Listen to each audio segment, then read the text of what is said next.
first machine you see is our gear shaper, dedicated to producing internal and external spur and helical gears.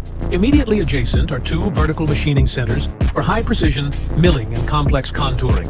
Next to them is a heavy-duty radial drilling machine.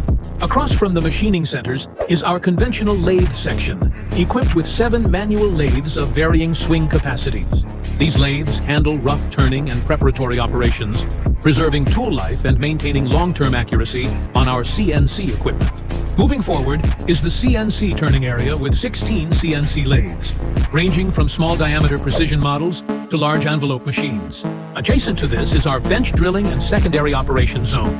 Throughout the entire floor, you'll find raw material, blanks, and semi-finished copper and aluminum components in various alloys. This facility specializes in copper and aluminum components. We control the complete process chain, from casting and sand casting to final CNC machining and finishing, all under one roof.